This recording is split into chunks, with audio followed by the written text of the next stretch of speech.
Hey, this is your Olympic hero, Kurt Angle, and I don't suck, and neither does the Piffles podcast. But anyone who plays the Riders, they suck. Oh, it's true. It's damn true. Let's go, Rider Nation. I'm ready. I'm ready. Yeah, here we go. Here we go. It's a feeling now. Get 'em high, get 'em low, 'cause we're dealing now. Everybody's giving it all they got, 'cause we're ready. Welcome to the Piffles podcast, your Saskatchewan Roughriders fan podcast. And before we get started, I got to know what the biggest fashion foul is. It's a Rider podcast. I'm wearing a BC Lions hat, and Steve's wearing, what kind of shirt are you wearing? I feel like it's just a bunch of flag colors stapled together. Can you speak up because Steve's dressed too loud? Is this one of those? I told you I like to blend in. Speak up. I'm wearing a towel. This is one of those things. To those not watching, believe us, we are all clothed. Yes. None of us are wearing a towel that anyone can see. Yeah. Keep those cameras up, are staying please. up here. Yeah, cameras stay up. This is your Saskatchewan Roughriders fan podcast. My name is Alex. I'm Steve. And I'm Barbie to these two Oppenheimers. I'm sure there's a meme coming out very soon of that, isn't there? Are you guys Barbenheiming? I've seen it. I don't know what it really means, though. I'm too Barbie old for that. Barbie and Oppenheimer are coming out this weekend, and people are making it like a double bill. Because those movies definitely go together. I can see it now. I saw Titanic on a double bill once. I forget what was before it. One's about like basically the existence of human man and the power to be, and the other one is Oppenheimer. This is going to be a wild weekend. And let's get back on the rail. And we've already jumped the shark. Yep. How many people have tuned out already? Give us a follow on Twitter at PifflesPod. You can give me a follow at RealAlexD. You'll find me at Safamod. And as always, do not need nor want your pity follows at Greg on Sports. I almost keep on screwing that up every week now. You want those pity follows now. Piffles podcast. I'm on a million social media networks right now. I need them somewhere. You get them on Threads. Threads. Yeah.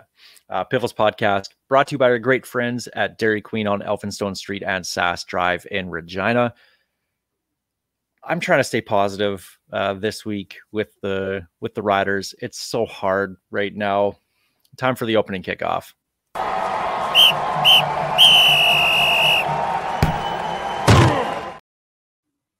All right, so the Riders lose 33-31 to the Calgary Stampeders, dropping their record to 3-2. We all saw the game. We all know what happened.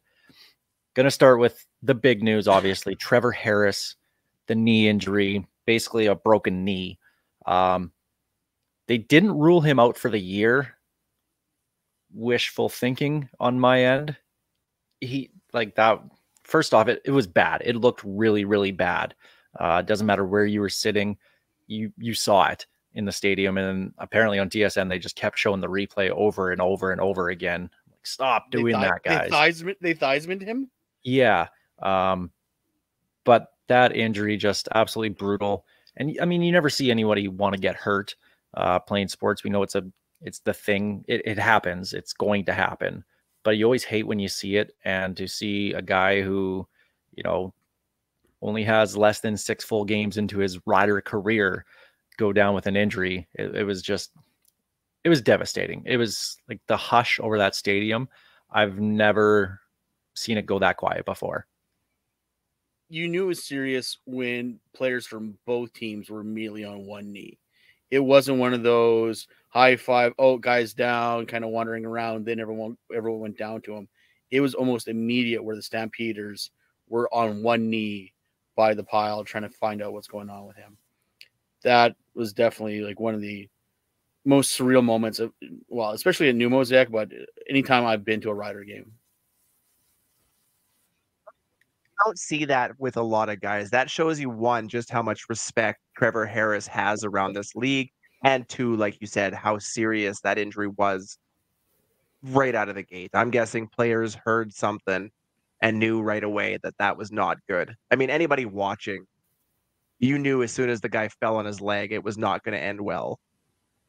And that silence was awful. I don't think I've ever heard it like that at either Mosaic or Taylor Field. It was just nothing. Or you could hear a pin drop from anywhere in the stadium. It was insane. Now, the thing about that play that actually doesn't get talked about in the grand scheme of things was that it set up a 3rd and 1. So it was actually a really important run that Harris had. The Riders get the first down, subsequently go and get points on that drive, which they would have happened if he didn't have that run. So, I mean, we all wish Trevor Harris the best, and hopefully the team is onto something when they're not ruling him out for the year, and maybe we see him late in the season. But I'm not getting my hopes up on that because that looked bad, and I just can't see that happening. So no, a lot of people are saying, and this is what we said about Jeremiah Masoli last week, was that at that age, well, you have to start thinking about, are you going to come back? Trevor Harris will come back from this. This isn't the way he's going to go out. He hasn't really had that same injury history that Masoli has had. And with Harris doing the TB12 diet, with him just being a nutrition freak, you know, in the gym all the time, like, just, I can't see how this is the end for him. The good news with the question mark is this was a break. This isn't a ligament tear. This was a break. So bones typically, screw, pin, whatever, heals on its own, usually stronger in the end. But yeah, like I wouldn't want to wish that up on anybody. That was bad.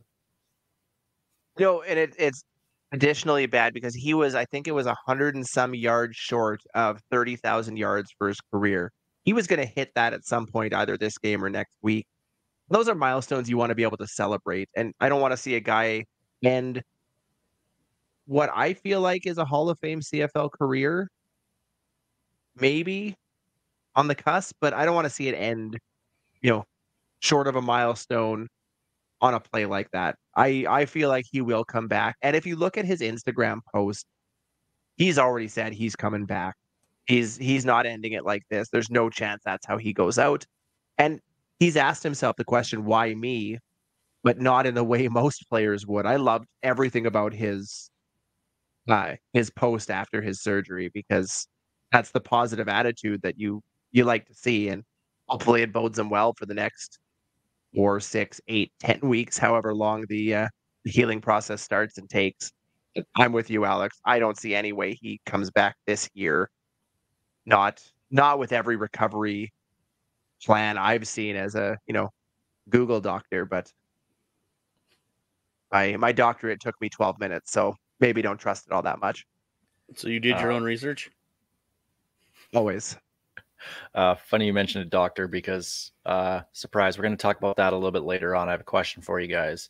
You guys are going to play Dr. Google here as well. But let's focus on the positives of this game. Greg, you looked really confused by that. Well, you asked me to play doctor. I'm like, whoa. It's been a week, okay?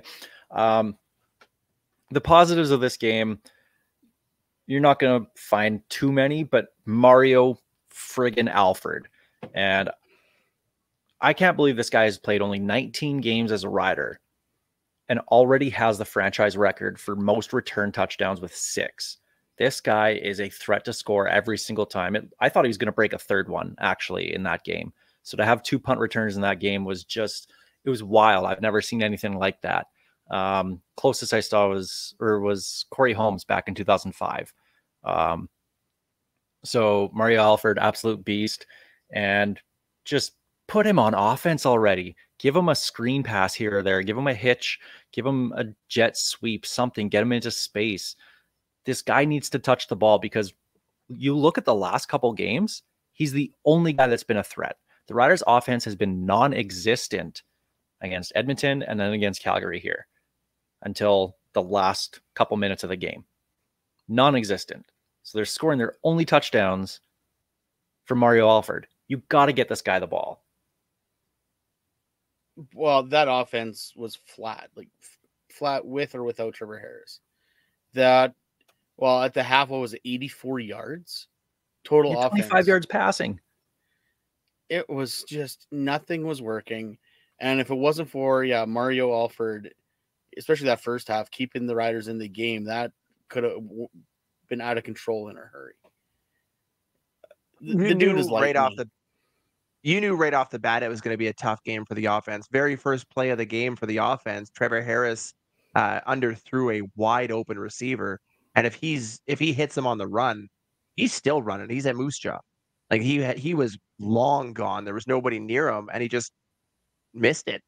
And that's been the theme all season, is just about there. Dropped balls, missed throws. They just can't seem to put all of it together at once. But this is a game that had two phases going well, and the offense just couldn't get started, let alone keep it going. You thought the defense was doing well? I think they did. Maybe it was one phase. Maybe I'm combining my memory from the Edmonton and Calgary games. Well, no, but even during the game, I texted you guys saying 2 out of 3 phases ain't bad. The defense was doing okay, but at the end, I don't know if it was personnel or play calling. They just gave up way too much yards when they should have.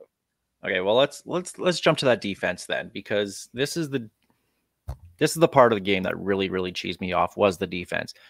Jake Maier, and I've said it before, is an average at absolute best quarterback. Any good quarterback had receivers 15 yards open like Maier did in this game, that team wins by 30 plus.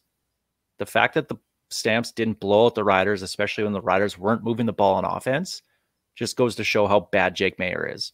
He had guys wide open. Yeah, he got the ball to them, but not in stride. A lot of them had to slide down to get the ball. But the Riders' defense was just awful. And Jeremy Clark, no kidding, this guy got benched this year because he was just brutal. And he's probably going to play again this week because of the injuries. So, I don't know what Jason Shivers is doing here, whether it's just play calling and the zone that they're playing, but they're playing so soft right now. And when you have injuries in the defensive backfield, this is one of those KISS things. Keep it simple, stupid. Play man. These guys can all play man defense. You cover one guy. When you start putting young guys in there and you start throwing different zone schemes in there, it gets confusing. Do I have this guy or this guy when they cross? Do I stay in this zone? Do I drop back? There's just so much going on. And I think that was the main problem in this game, was that Jeremy Clark was getting just beat hard. And the rest of the defense was pretty much non-existent. They were just wide open guys everywhere. Bagleton was basically living in that zone between Clark and the deep back the entire time. It was constantly, anytime Maier scrambled out of trouble, there was Bagleton right there in the soft part of the zone. I have no idea what Clark was doing, but it was always him. It was always him. I have a bit of a tough time hanging the DBs out to dry. We've been saying it week after week ever since the second week of the season. A lot of this falls back on that defensive line too. We're 5 games into the year, and outside of that first game against Edmonton, the quarterbacks have basically set up camp in the backfield and had all the time in the world. This was a total team effort on defense, if you ask me. That defensive line needs to, I don't know if it's a scheme. I don't know if it's personnel. I don't know what it is. But 1 sack, 2 sacks now, I guess, in 4 games, and minimal pressure is not going to do it. You're not going to win football games. You're not going to hold receivers or defense, or sorry, you're not going to hold offenses. I got there eventually to, minimal points when your quarterback has all the time in the world. Simple as that. There was showers at Craven that had more pressure than a defensive line and stunk half as bad. Gross. They couldn't do anything. And we had such high hopes going in the season. I know we keep on saying that, But you look at man to man across that line, that front seven should be causing havoc. And it's not until they get to the second level till they get to the linebackers is anything actually happening. They are causing havoc. The problem is it's on our side of the ball, not or our side of the line, not theirs. Well, and nothing bothered me more about this game than that second last play of the game, right before the game-winning field goal by Paredes. From that point where the ball was with 7 seconds left, that's a 58-yard field goal. Yes, you might have the most clutch kicker on your team. That's still a tough one. That's a really tough field goal. Their only play is a 5-yard play, is a 5-yard pass. The Riders are playing 10 yards off the receivers. What are you doing? Like, that's schemes. That has to be on Jason Shivers. You have to play press. If you play press, the only thing that they can do is throw the ball away or take a shot deep. And that's probably going to take more than 7 seconds if they do that. So the coaching, and we're going to talk about Craig Dickinson and some of his decisions as well. To me, the coaching really lost this game. I think they outcoached themselves, and we've seen some questionable decisions so far this season in coaching, and it finally bit them. It finally caught up to them, and I hope it's a learning experience for them, because I was really upset with the coaching staff. To me, this whole thing was on coaching. Nothing bigger than that last play, though. Like, I just don't understand why you're playing that far off. Yeah, it made no sense, especially considering Paredes already had a 54, 53 yarder earlier in the game. Yep. So yeah, you need to keep him 55 plus, because yeah, he is consistent, but yeah, once he hits that 50 range, they're low and just get over that crossbar. So the fact they were playing that deep and giving him that much of a cushion, they put him right in Paredes' wheelhouse. That wasn't even the most questionable defensive or coaching play of the game. Now you've got it marked down a little bit later on our lineup here, but on the flip side, lining Brett Lothar, who's had injury issues, to boot a 54-yarder in a 3-point game, questionable at best, and that's being generous. That was one of the worst decisions I think I've seen in a while. Now, normally I would say yes, Brett Lothar, even with the struggles he's had this year, yes, put him out there from 54. I trust him. But the fact that he didn't practice all last week, he's nursing an injury. Why would you attempt that? This is one of those, like, I know this decision goes with what Craig Dickinson has done all season long, being aggressive, get the points, go for first downs, all that kind of stuff. I know this fits in with that. And I wrote about this on pifflespodcast.com. You can find that, is that it seems like he's coaching to try and keep his job, as opposed to each individual situation. And this situation, that field goal, that 54-yard field goal, with everything going on, that's a punt. You should be punting that ball away. Adam Korsak's a very, very good punter. We have learned that this year. He'll pin them deep.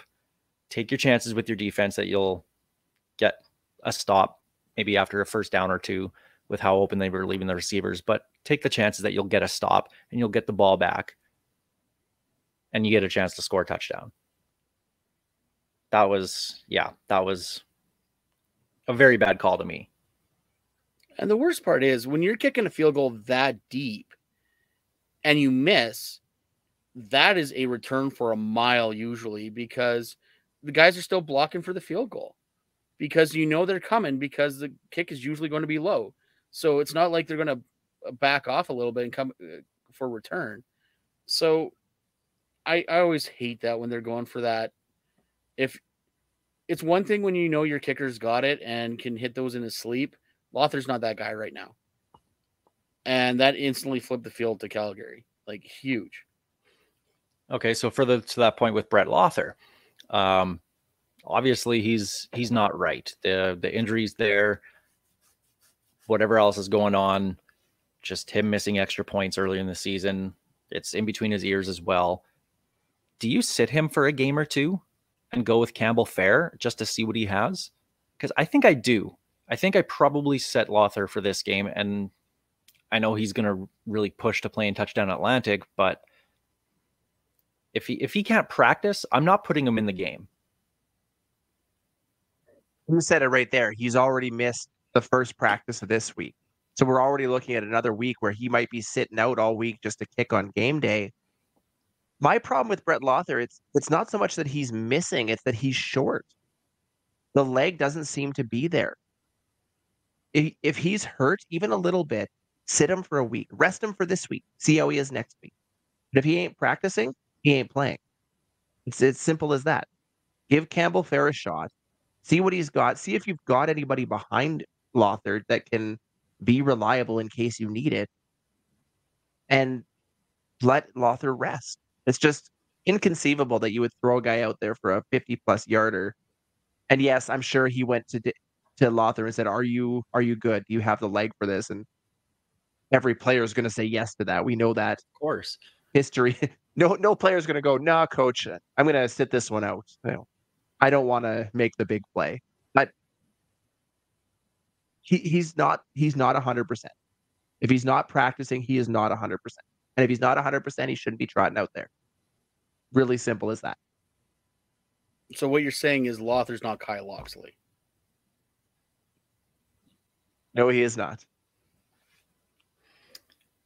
Okay, well, let's flip to another Craig Dickinson thing that's kind of blown up here over the last couple days. This made me so mad. The Mason Fine Hail Mary touchdown to Tevin Jones, 1 on 3rd and 24. 2 for Fine to get it out of the pocket when there was pressure immediately on him. And again, we can stress on the O-line because they gave both quarterbacks no time at all that entire game. Evan Johnson, terrible.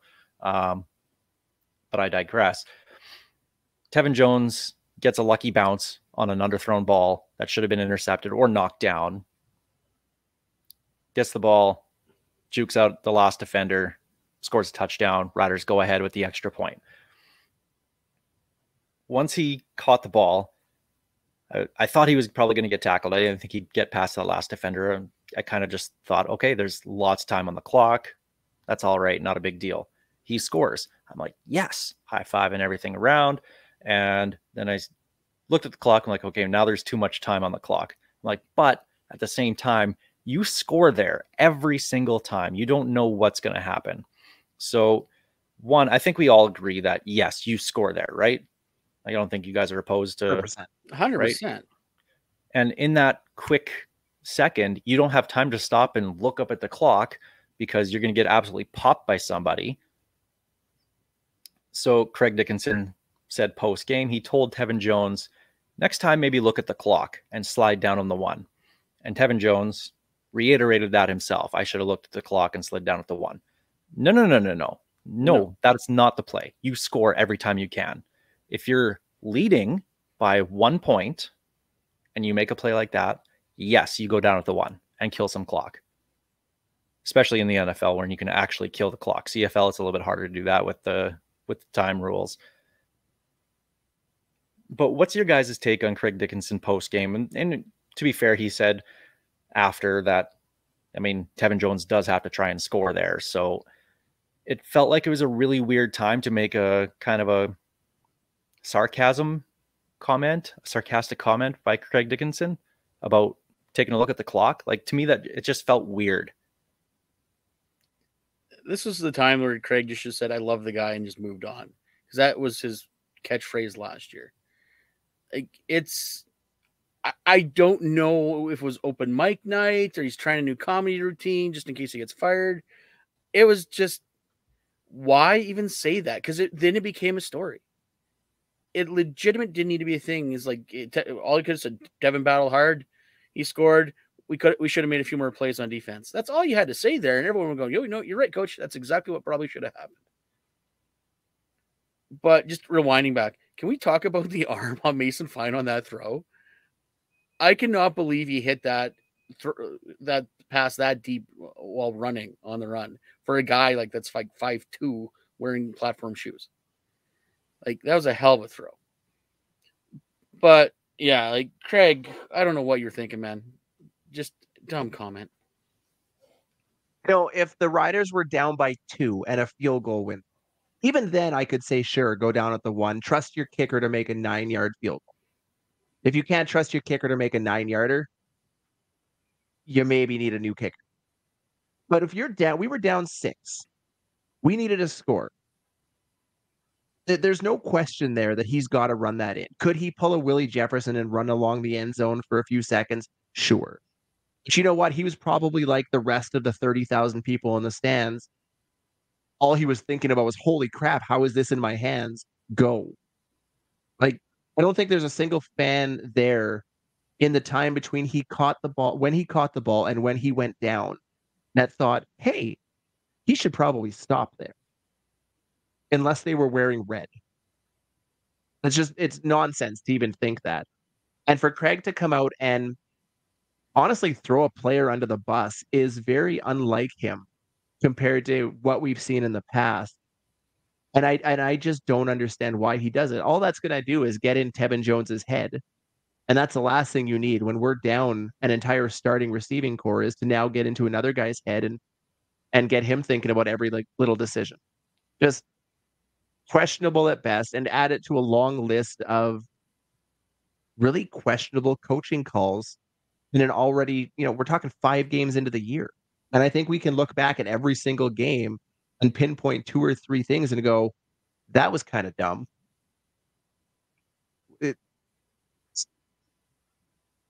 We get rid of the coaching cap and coaching salary cap and, get the best guys in the position, because I don't think Craig Dickinson is it. No, and I that's think only gonna help everybody Edmonton. knows that. That's going to help Edmonton. We don't want that. Not wrong. We'll talk about Mason Fine when we look ahead to the BC game, and I guess what we're expecting out of him, what we hope to see to help him out. We'll talk about all that in a little bit. Talk about some injuries. Day one of practice for this week was Tuesday as we record this, so we only have the one day, but we did get some updates. Brandon Council back at left tackle instead of Eric Lofton, which is a huge upgrade. I don't think Council's been amazing, but he definitely hasn't been bad. He's been pretty good, but that's a big upgrade for sure on the O-line. But bad news there as well. Peter Godber still out. Maybe we'll see him in a week or two is kind of what we're hearing. Hopefully that's the case, because Logan Bandy, you look at Calgary's front 4, their defensive tackles. You got Wigan, you got Rose. Those guys are 2 of the absolute best in the CFL. And Bandy looked exactly how I would probably look trying to block those guys. Like, it was non-existent. And when you have Evan Johnson beside you, not even moving when the ball is snapped, and Pray. Yeah, like, you need to have Peter Godber back. So hopefully we see him in the next week or so. On the other side in the trenches, Anthony Lanier, Pete Robertson out on day one. I would expect Robertson to play based on him playing last week. Lanier, I have no idea. But the trenches right now, guys are just getting absolutely beat up. And we see that games are won and lost in the trenches. And when you look at what BC has with their O-line playing well and their defensive line with Matthew Betts, and we're going to talk about Matthew Betts a little bit, that's not good for the Riders. No. Got some updates on receivers as well, too. Keen Schaefer-Baker is still going to be a little bit before he comes back. Jake Winicky still a couple weeks away. The good news, though, is Braden Linnaeus returned to practice. He has one more game to go on the 6-game list. Sounds like he'll play next week against Toronto. I know a lot of people were thinking, are you guys going to bring him off one game early? I can't see that happening. So help me God, if they do next week, we might have to find a curse filter, because that is going to be one of the dumbest things Dickey ever does. Save the money on the cap. If you're going to miss 5 games, you might as well miss the 6th, unless it's a must win. And it's not like the Canadian receivers have been an issue for the Riders with Picton and MLS stepping up over the last couple weeks. It'll be nice to have Linnaeus back, don't get me wrong, but it's not a necessity right now, because if you bring him back one game too early, something happens, now you look like a fool. Yeah, bringing him back. Save the $50K on the cap. Yeah, bringing them back to play BC in a game where, like, thank God Ottawa and Winnipeg have that, or Edmonton and Winnipeg have that really skewed line this week, or the Riders BC line might be the highest one this week. Because, spoiler alert, I'm probably not taking the Riders this week. Spoiler alert, look at the hat I'm wearing. I'm probably not taking them either. Okay, so further to these injuries, I don't think I've ever seen a team or a league get beat up from injuries, especially through just 6 weeks of a season like we have this year. This is an insane amount of injuries to the Riders. Edmonton has a ton. Calgary had a bunch. Like, it's just Hamilton losing both their top two quarterbacks. So what is it? Is this just the way it is with pro sports now, especially in football? The game's just so physical that you're going to have so many injuries. Is it the turf at Mosaic Stadium? Because we saw guys getting hurt in drills in 2019 and 4 Achilles tears. And then guys getting hurt in 2021, it was 2021 with all those. But 2022, a lot of injuries as well, too. We're seeing a ton this year. Like, what's going on here? I'm sure there's people smarter out there with more letters behind their names than me that can tell you what's actually going on here. But you have to think with all the extra training and all the off-season workouts, like, guys don't technically rest anymore. To be a pro athlete, you're going 24/7, 365. You're always training, diet. It's a grind. And the human body is a machine, and it can only go so far. The fact that Tom Brady has played this long at the level he did surprised a lot of people, but his diet, he was lucky he could eat anything that was not a shade of taupe because of his weird diet, just to try to prolong his career and keep himself healthy. Like, the guys are getting bigger, stronger, faster, but with that comes more wear and tear on the muscles and the joints and the ligaments and the tendons, and it breaks down. Everything breaks down. I do wonder, because we've seen a lot of it over the last 3-4 years, especially. I wonder if the lack of padded practices is playing a part in injuries across the league as well. Because guys don't line up. They don't line up in practice. They don't pad up. They don't take those hits. They aren't remembering how to tackle. There's a lot of tackling issues. All of that combined could be playing a role in the injuries that we're seeing. To me, that's the one thing that stands out above all else, because we've seen the athletic side of things for quite a while now. That hasn't changed, but what has?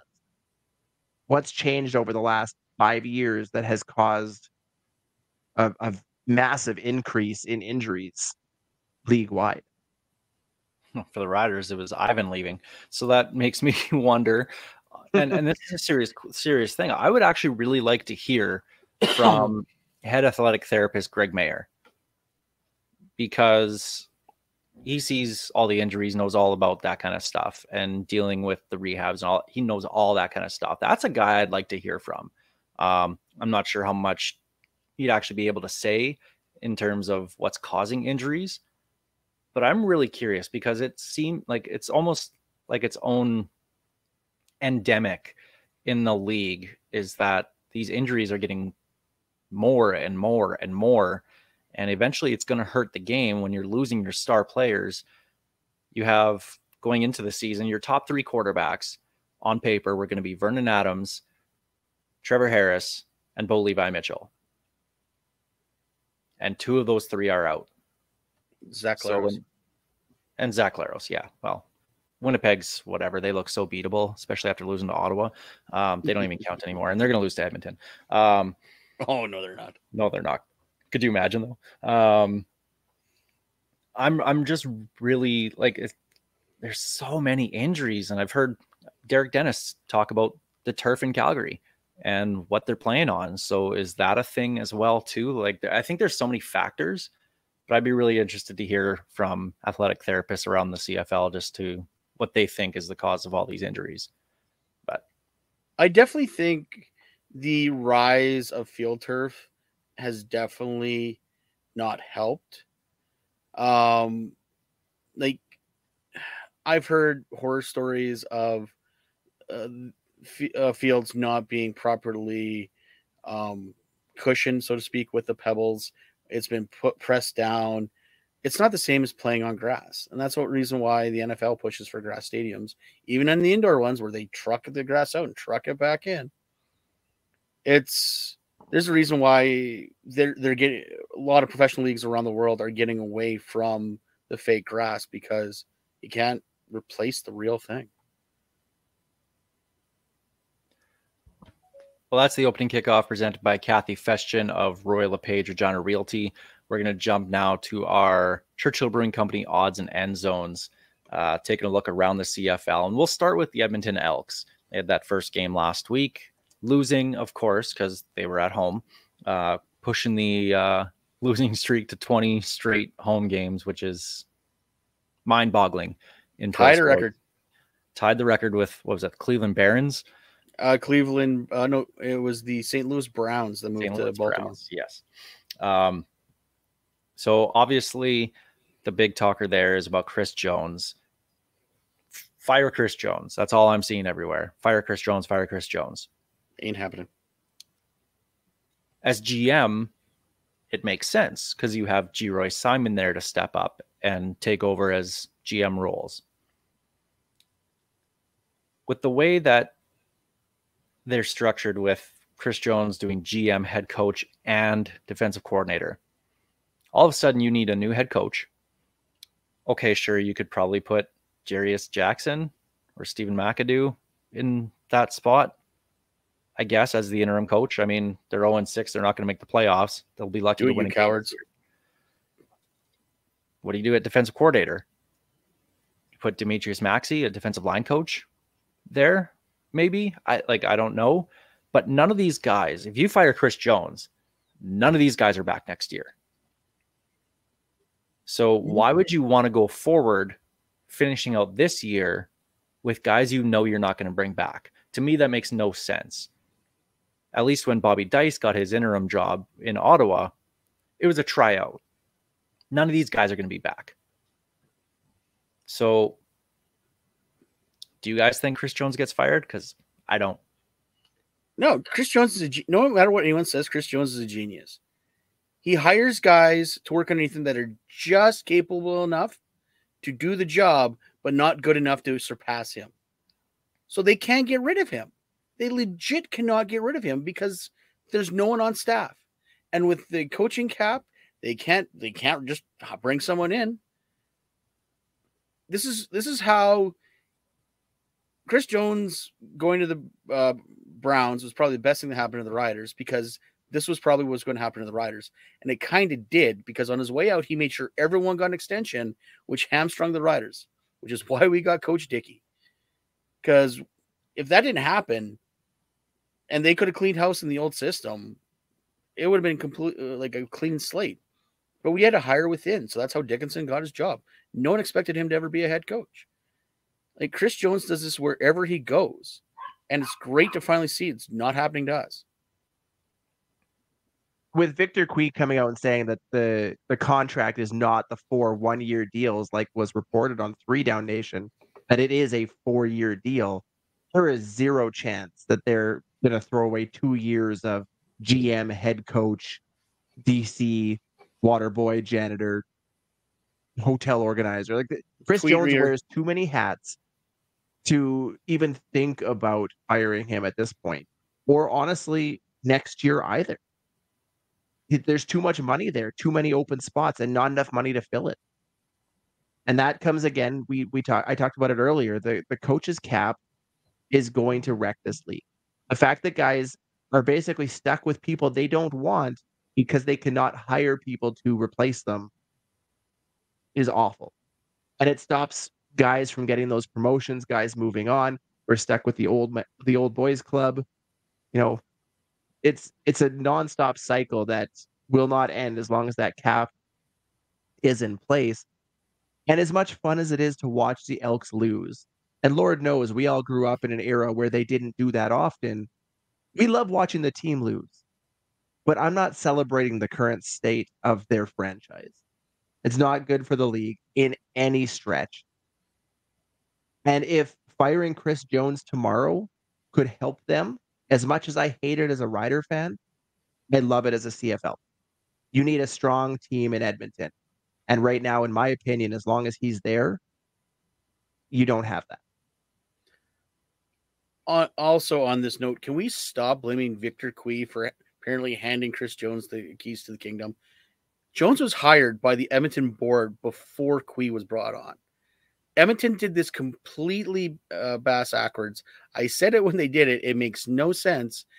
And this is why we're stuck like this. So if you blame anybody, blame Wally Buono, because he was hired by the board as an advisor for that. I thought he didn't recommend him. He recommended someone else, and they did not listen to his recommendations. Is that what it was? I can't. Is how I remember the story. Chris Jones. I can't see. Well, then that's exactly it. I can't remember. I'll have to look it up. That's not who he recommended, and the board went around and hired Chris Jones instead. They ignored Wally's suggestions. Yeah. What does he know about coaching in the CFL? Get off the field, Wally. Sorry. Can't hear his name without yelling. If you didn't do it, I was going to. Wally. And I miss the days of Wally Buono on the sidelines and center field. Taylor Field. Because it was just, it was fun. Those chants, like field. that Wally chant, were some of the greatest fan moments. It was just fun. It wasn't even hate. It was just one guy would start it, and all of a sudden you'd have 30,000 people screaming Wally for minutes. It was great. It's like wrestling. Like the bad guy, if he gets reaction, that's a good thing. That means people actually like you, and you're doing well for something. If they're not giving you anything, if the fans aren't giving you anything, that's not good, right? And that's, it kind of has that same feel with Wally Buono back at Taylor Field. It was out of respect, honestly. It really was. And the Henry chants, same thing. Like we don't get the chants anymore. People hated Henry Burris, though. Yeah, I know. Well, yeah, there's people Henry, but still, like, believe me, my daughter was like 3 or 4 at the time, and I had her doing the Henry chants. Like, but you don't get that. Like, I kind of miss that. You don't get that anymore. Like, there's no one chanting anything. It's just loud screaming and cowbells now. It's not the same. Or fan horns if you're in Montreal. God, I hate those things. Okay, the Crumback. I hate that name. Ottawa. So we get up to the Havana Platinum area at Mosaic Stadium, me and Dallas. Ooh, you fancy. Toronto. Yeah, exactly. Free upgrades, baby. There was a couple TVs. We looked, it was 25-9, and there was just under 3 minutes left. We're like, oh, okay, this game's done. All of a sudden we look up, pick 6. Okay. Curious that Claros is throwing in that position, but all right, sure. Okay, well, they still need the 2-point and the touchdown and a 2-point. Winnipeg still got this. Ottawa gets the 2-point conversion. Okay. They get the ball back with a minute. And Crum having that game-tying touchdown was something I won't forget for a while, because he absolutely made Adam Bighill look foolish. He digged him out of his pants. And that doesn't happen to Adam Bighill ever, let alone with the game on the line like that. And it was a sight to behold. And then they get the 2-point convert. Place is going wild. We're just like, we can't believe this is going on. We almost missed the bring them out because we're watching the overtime. Crum gets the touchdown to win the game. And I couldn't believe it. But, I mean, that helps out, especially with the Riders losing. Now they still have just the same amount of losses as Winnipeg, so that's very important in the standings.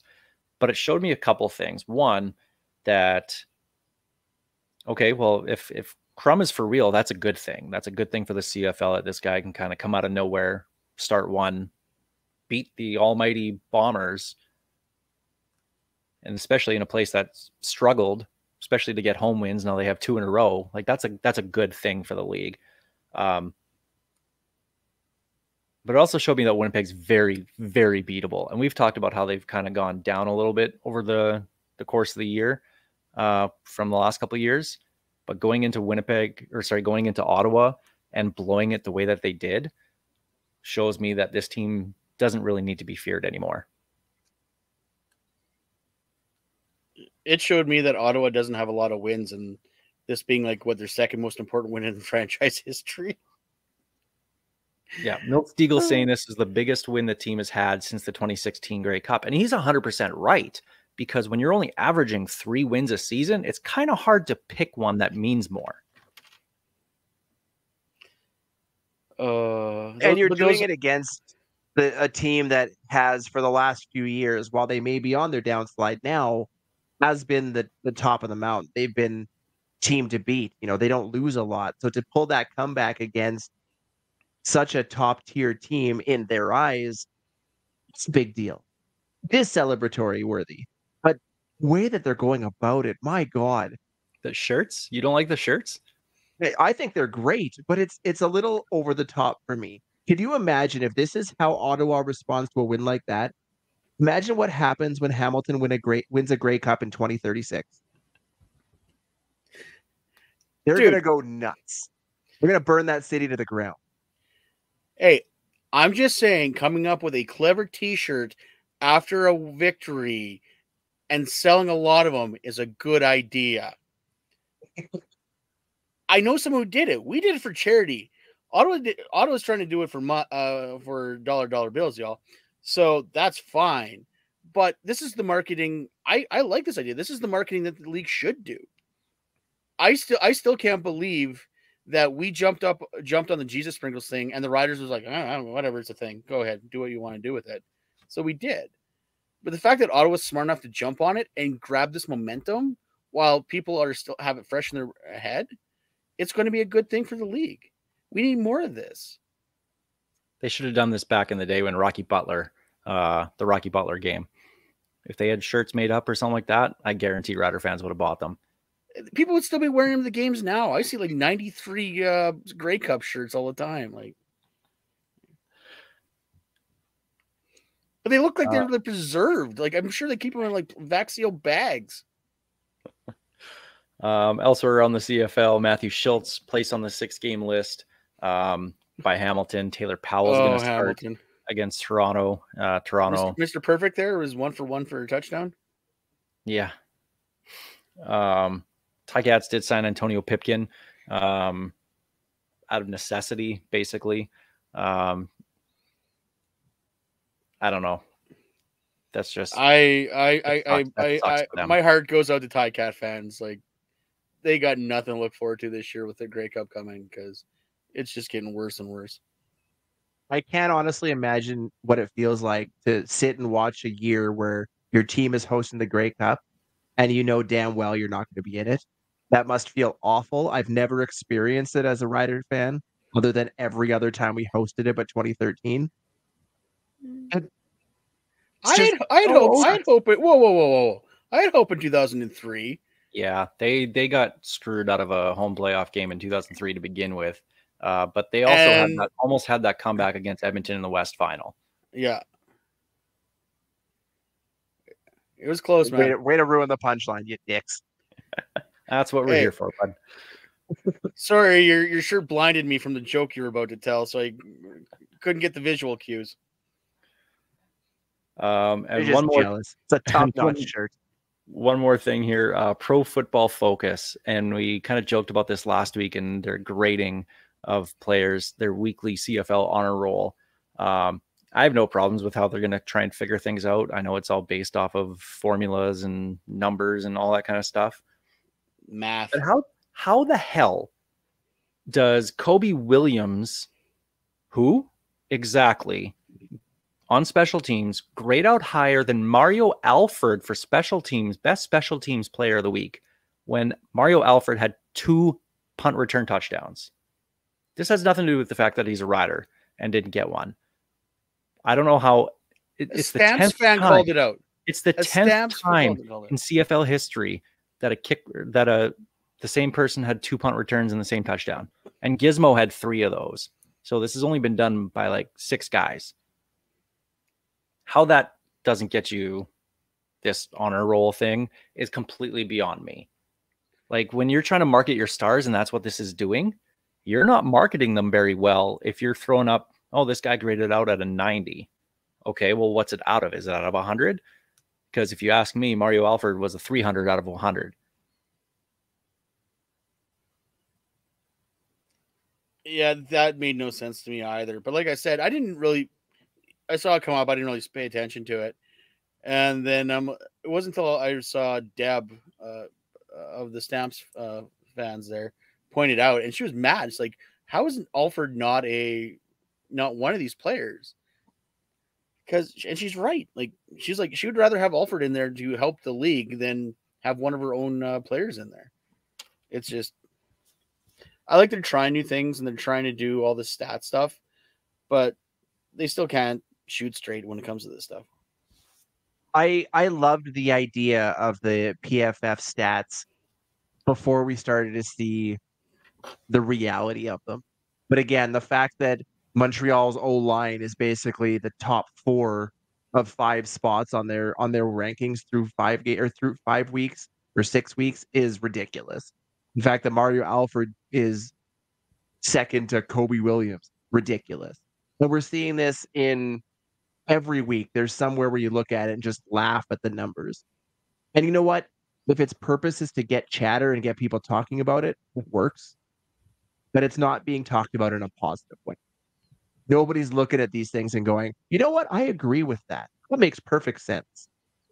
There's no explanation as to why these numbers are the way they are, how they're graded this way. It's just, here's some numbers. Outside of Derek Taylor, does anybody give a damn? Like, the high-level stat nerds, that's it. Go back to the special teams player of the week, offensive, defensive player of the week, most outstanding Canadian of the week. Give us those every week like they used to. Make it a celebration. This PFF stuff, it just has to go. When you're marketing, you have to dumb it down. Make it so everybody understands it. That's it. Oh, that guy had 2 touchdowns? Celebrate him. That's it. Done. But I can't wait till Kobe Williams is an all-star and Mario Alford is the special teams player of the year. Yeah, so very, very CFL. Because even when the CFL wasn't using fancy numbers, they still couldn't get it right either. Yeah. All right. Well, let's look at this Riders game against BC coming up this Saturday at 5 p.m. I think we're all expecting BC to win, but this is the first game of the now Mason Fine era.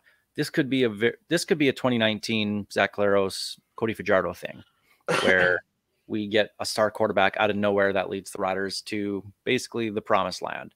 Hopefully, it doesn't have the same ending as Cody Fajardo here in Saskatchewan, but you guys know what I'm trying to say here. Can he turn left? He might have to with this O-line. I don't know. But my question to you about this game, my first one, is what does Mason Fine need to succeed as the Riders starting quarterback now? An offensive line. No, an O-line that doesn't resemble a colander. Really that simple. See, and I think the way that you can do that is by having great play calling. I think the tandem of having a poor O-line, but if you can have good play calling to suit to their strengths. So Kelly Jeffrey has to almost have just a perfect game here for Mason Fine to pull out a win. Whether it's short passes, whether it's screens, whether it's a lot of running the ball with Jamal Morrow just to get the guys run blocking, which is their strength, not pass blocking. I think he's got to be creative, and it's got to be a lot of dink and dunk stuff because this O-line just isn't giving enough time to have plays develop. And what I've seen from this offense so far, especially with Trevor Harris at the helm, is that it was a lot of long developing plays. So they need to basically scrap that because it's not going to happen.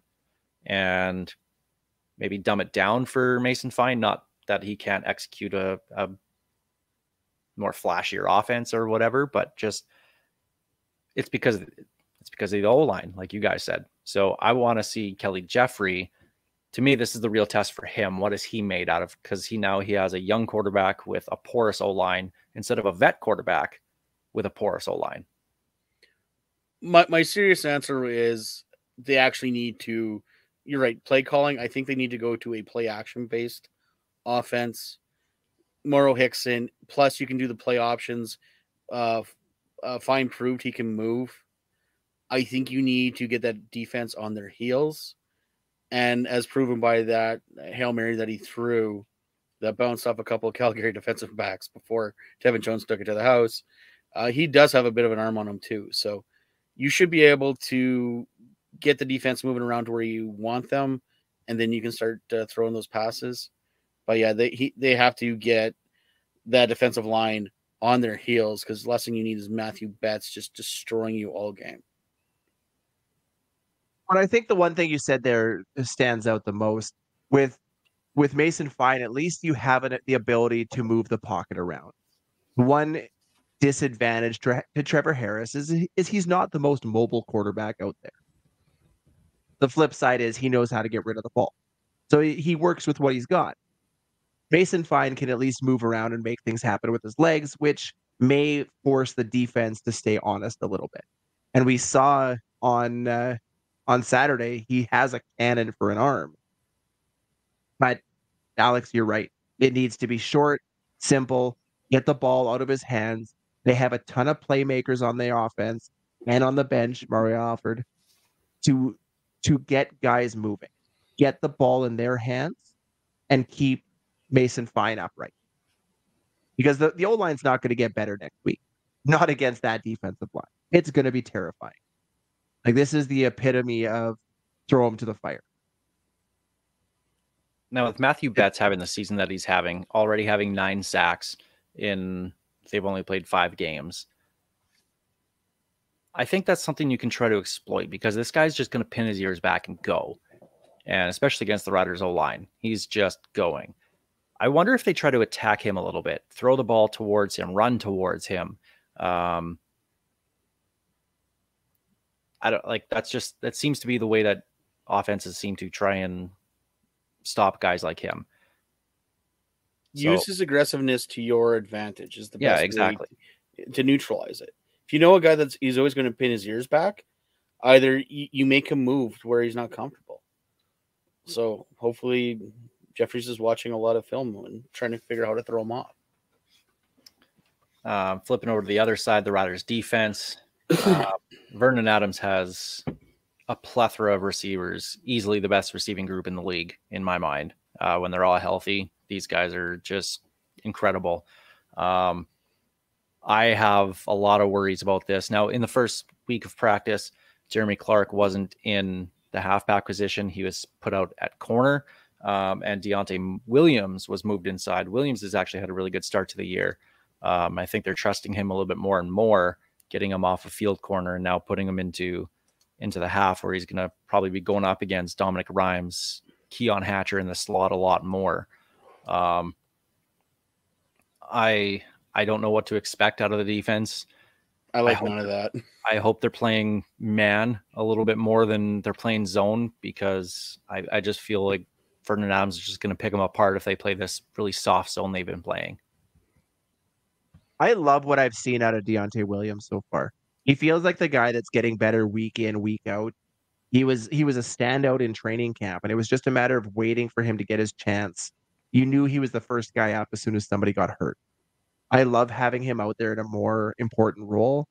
And if it gets Jeremy Clark a little farther towards the bench, preferably stapled to it, that would be great. This defense just has to survive until it gets healthy. You need Roland Milligan back. Simple as that. He is the difference maker. You know, you get him back and there's a lot less questions. But going into this week, sorry, I don't mean to interrupt, but like that's a really good point. We haven't really talked about that too much with this defensive backfield. I know I've been picking on them this show here, but losing Milligan for the 6 games, like that's a huge loss, because that guy's a stud. So yeah, that's a great point, Steve. That's where it is to me. You have to survive until he comes back. Simple as that. And against BC, that's a tall task. That's a great receiving core that is going to run wild on us. Yeah. So, like we did last week, pick an impact player on both offense and defense for the Riders. That's going to be instrumental in them winning this game. But if you don't think they're going to win, who's going to keep it the closest? My boy TJ came through with me in the end of the last game. I am going to go. This is gonna be a Mitch Picton game. This feels like a Picton game. Sorry, was this specifically offense or team in general? One on offense, one on defense. We're starting with offense. Because if we said special teams, we'd all pick Alford. So just leave it alone. Yeah. That's where I was going. I have to say Jamal Morrow. They need to establish the run game against that defensive line. It's going to suck for the first little bit, but they need to keep that D-line honest, or as honest as you can. And I think he'll be the difference maker if they want any shot. I regret going third here because my first pick was picked in, and my second pick was Morrow. So thanks, guys. But I'm going to go with... I got you. Sam, you want Picton? Oh, okay. You can have Picton because actually I could switch. Because I think Sam Emelis, he's tailed off a lot the last couple games, and I think he needs a good bounce back. And even last year, pardon me, with Mason Fine, they would have had time as backups getting those reps together. So I'm hoping I see some instant chemistry there. But yeah, I just think he needs a bounce back game because we were all pumping his tires to start the year, and deservedly so. And he's kind of done nothing in the last couple of weeks. So I think and that's why I was actually thinking about switching, because after I picked Picton, I'm like, I think Fine. Actually, I was going to pick Fine. Fine actually might have a game that's going to surprise us all, because he has had time both live fire last year and a lot of time throwing to guys like Emelis, like Picton, where he could have that chemistry that we don't expect, kind of like Durant and Getzlaf had. So on defense, Steve, you go first. I need to see something out of.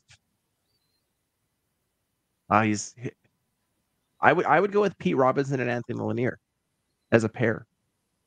The two of them, and I realize both of them are missing from day one in practice, and I'm hoping they're good to go, because if they're not, you don't have those two guys going against BC. That D-line is going to get scarier.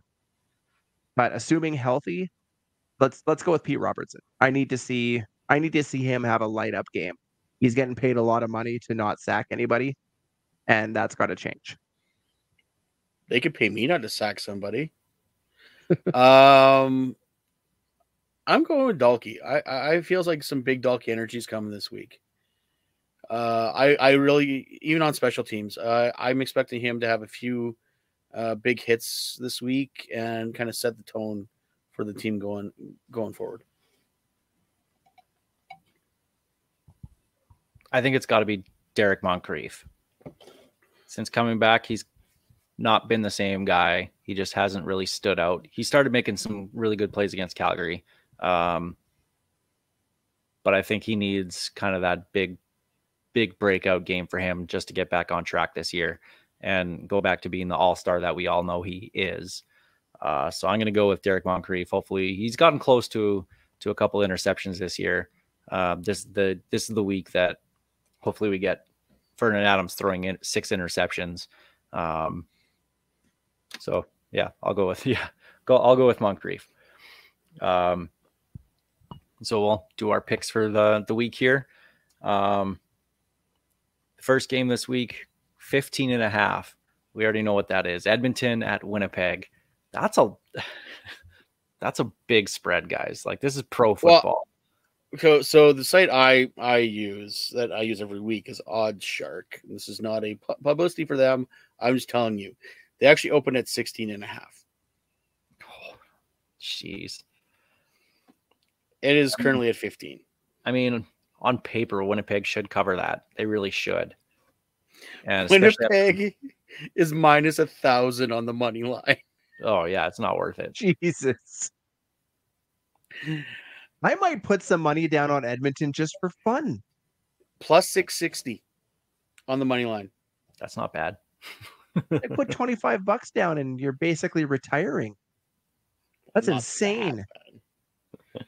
But I mean, that'd be 100 and what, 150, $180 off $25.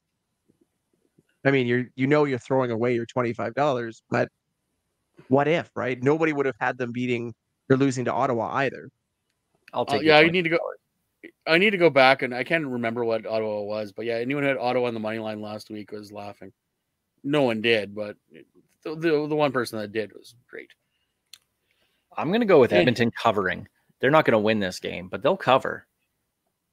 You think they're going to cover the 15? They'll They'll cover the 15. They'll cover They'll 15. 15. Yeah. They're on the road, so they actually have a chance at this game. And you got to know that locker room has seen all the press clippings, seen that line, seen the press clippings talking about that line. I would love for them to go and punch Winnipeg in the mouth, but yeah, I see them covering. I don't see them winning. I'm going an Edmonton win. I think they finally do it, and I think for two reasons. Number one, all the talk about the spread, like you just said, and two, Winnipeg is beatable. They are not the team from 2021, 2022. They are not that team anymore.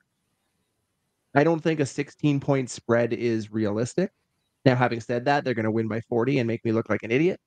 But I feel like this, eventually they have to put a game together, right? Like it has to happen, even by accident. These guys are professional athletes. Well, Most of them. Toronto had those Toronto had those really good runs against that Winnipeg defense. You got Taylor Cornelius starting again this week. Lord knows why, but the guy can run. Because Trey Ford is not the quarterback he was last year, according to Chris Jones, and he needs to prove it on the field in order for him to get it on the field. Yeah. Just come out and say it, Chris Jones. You don't like Canadian quarterbacks. It's fine. You can say it. I don't think anybody will care. You know, Just say I it, realize Tyler. we're, an hour into our episode here, but can we for a moment backtrack and all have a good hearty laugh at the interception that Taylor Cornelius threw? That was one of the worst attempts at a pass I think I have ever seen. And I have watched kids football. Like, Left-handed with the best call by Dustin Nielsen. Dustin Nielsen, yep. I understood they trotted him out there again the very next drive, which is hilarious to me. But how do you look at the tape from last game and go, that's the guy that gives us the best chance to win. He's our guy. That's better than Trey Ford. That tells you how much Chris Jones hates Canadians is by trotting Taylor Cornelius after that play over Trey Ford, who actually won a couple of games last year before he got hurt. He's the one who's won their last game. Mm-hmm. Like, just mind-boggling. But I hope Cornelius goes off for 200 yards rushing and maybe completes 2 or 3 passes and wins a game. My only Get the ball concern out of his is hands. I think Cornelius is going to be distracted by that loud stadium. Not the fans, the loud stadium. Toronto and Hamilton. First edition of the Battle of the QE Dub. Guesses? I'm I'm going to tell you now. It hasn't moved yet. It has not moved. 9.5 for Toronto. We go 7.5 in Toronto. Where's my... Steve got it. That's still a big spread in the CFL. It is. And they cover it. And it's not even close. This is one of those things where you're playing a rookie quarterback that you have pretty much no film on.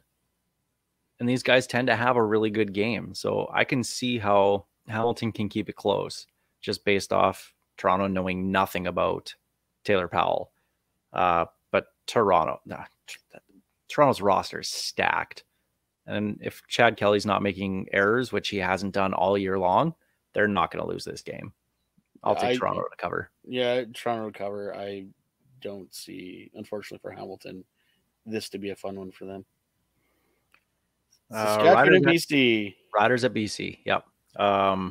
This one has changed. I'd imagine probably BC by 6.5, now 7.5. I feel like I'm going to need my toes for this one. It's not just the fingers. I'm going 9.5.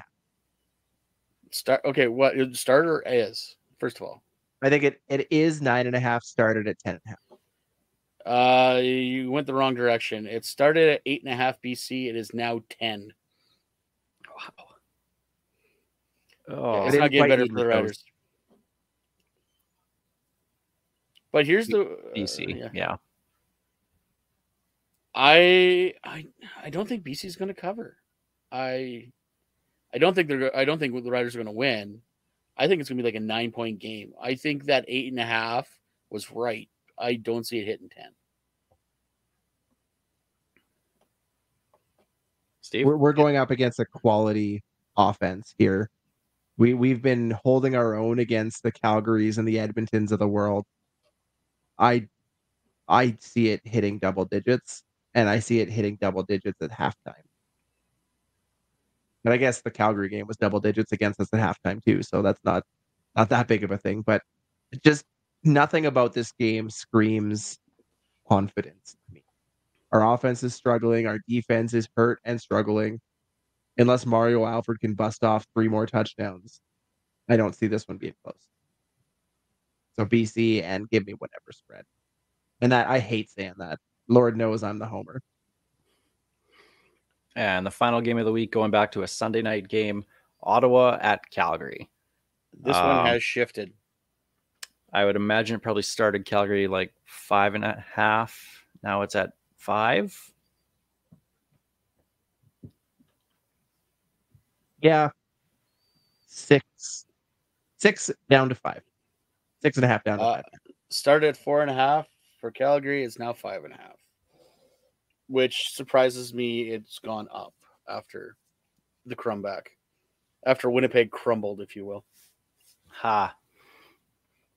I forgot to get that in earlier. I had to wait for it.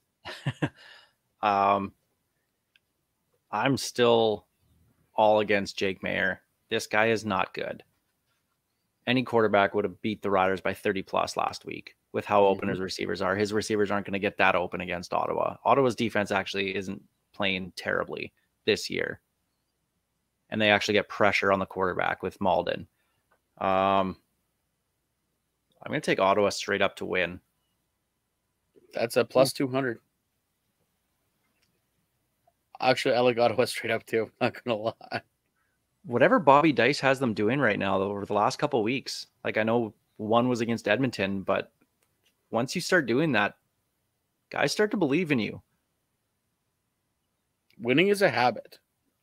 I know it's a cliche, but it's true. Yep. Once you find a way to win, it just seems to keep happening. I think Ottawa, by no means do I think Ottawa is going to come out of the East, but Ottawa is going to play spoiler a lot this year, I think, with the way Bobby Dice has them playing. I'm going to go Calgary, but Ottawa covers. I think they win on Paredis' leg one more time. Well, I hope we get a lot of same finishes that we had last week in week 6, because that was a fantastic week of CFL football, and the league needs a lot of those. Every game was a barn burner. Like, yeah, and when you look rare does that happen. And when you look at this week's schedule, it looks like it could be a lot of blowouts. Hopefully that's not the case. Hopefully there's a lot of close games in this week, and just keep the good season going. So, all right, well, that's going to do it for this episode of the Piffles Podcast. Of course, Piffles Podcast brought to you by our great friends at Dairy Queen on Elphinstone Street and Sass Drive in Regina. Special thanks as well, always, to Kathy Festian of Royal LePage Regina Realty and Churchill Brewing Company, which I have the Sundog White tonight. Lawnmower. I need to learn how to QVC stuff. Lots of great options there. So check them out, Churchill Brewing Company, as well, for all their support making this show possible. And of course, to Tyler Gilbert for this banger of a song, which I'm going to sing to, and hopefully Greg mutes me because you guys don't want to hear it. This is Ghost Behind Your Mind. Waiting for it. And he's not doing it. Chicken. The ghost Behind your mind.